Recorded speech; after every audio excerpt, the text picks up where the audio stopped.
Hi, my name is Chiman Nadekwe, and I am a biomedical consultant. And today I'm going to be demonstrating airflow calibration using the Hamilton C1 ventilator. Now, before I go into that, I'm going to talk about a few errors that would make this Hamilton C1 ventilator inoperative.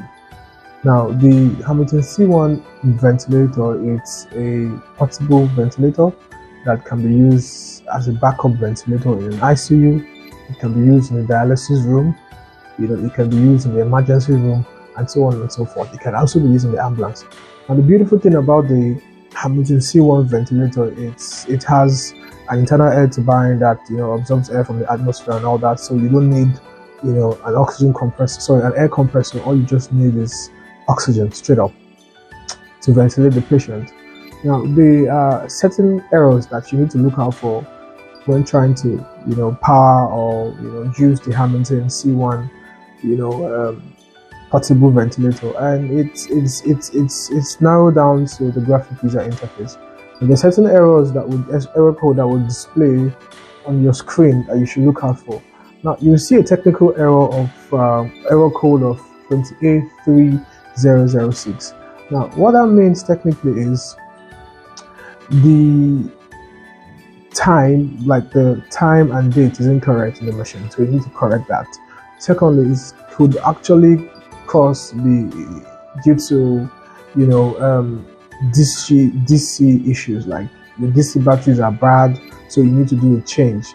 So that could actually lead to such error code displaying on your graphic user interface. So I'm going to go ahead and power up the Hamilton C1 ventilator while I demonstrate the airflow calibration using the Hamilton C1 ventilator. Now, it has a power button here. After you socket it to your power source, go ahead and power it here. Then the display comes up. You allow you to do a self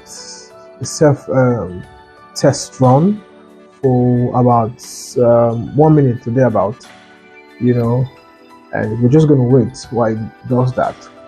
So this is the Hamilton C1 ventilator, and if you can see, the self-test is in process. So we're just going to wait while the self-test is being completed. Now, there's other portable ventilators that are actually doable, like the Newport ventilator, the iVent ventilator, the Putin Bennett portable ventilator, and so forth. So there are a lot of beautiful portable ventilators that you can use for backups, for emergencies, and the rest of them. So I'll go ahead and do the calibration. Now, this is a patient circuit. If you see with me, I have a patient circuit here with me. So I'm going to demonstrate, like I said, I'm going to demonstrate this airflow calibration. Now let's start up with putting on the ventilator on standby mode. For you to achieve a 100% correct airflow calibration on the Hamilton C1 ventilator, you need to put the ventilator on the standby mode. So we'll go ahead and put it on the standby mode. So standby. I don't want the ventilator to ventilate yet, so standby. So I'll select the icon standby activated. Now, using the Hamilton C1 ventilator, oxygen supply is very, very important, because the moment the oxygen sensors do not identify or receive oxygen, it will trigger the alarm and it will start giving you an error sign or an error message on the graphic user interface. So it is important that before you start up any Hamilton C1, make sure that your oxygen source is connected properly and the machine can actually receive oxygen at every point in time.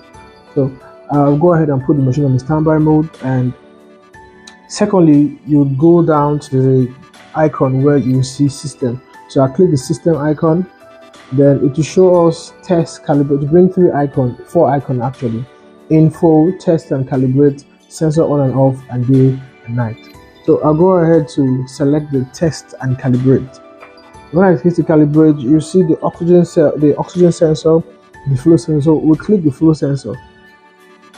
Now, when you say disconnect patient source, we'll disconnect the patient source. To tell you flip flow sensor, you go ahead and you flip it the other way around. They say it's going to maneuver the process. Then you wait for some minutes to tell you flip again. We're waiting, we're waiting, we're waiting, we're waiting, we're waiting.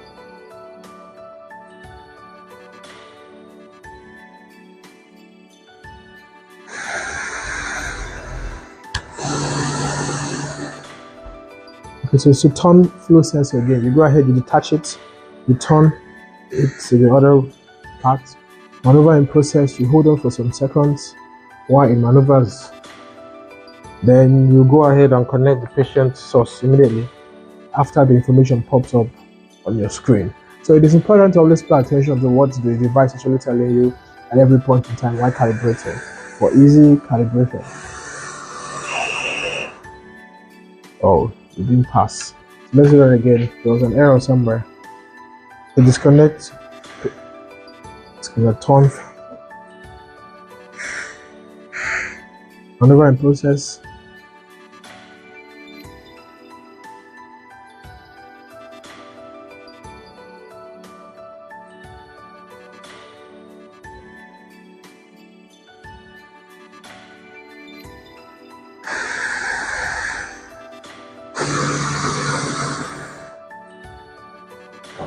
Go ahead and turn.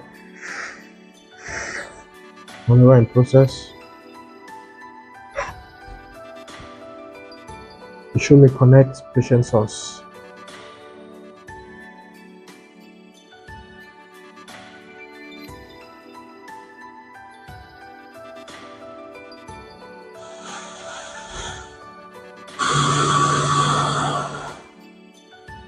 Sorry, test is fully completed, and if you see the display, it shows you flow calibration completed.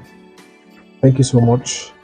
For the sake of information and value, I have decided to demonstrate this process, and because I've decided to create value at one point in time in my life, and as I go forward, I want to create value for people, and so this is why I've taken it upon myself to actually demonstrate most of these procedures to enable users have that that friendly experience using some of all these ventilators. So you can go ahead and ask me questions, reach out, send us a message, send us a DM.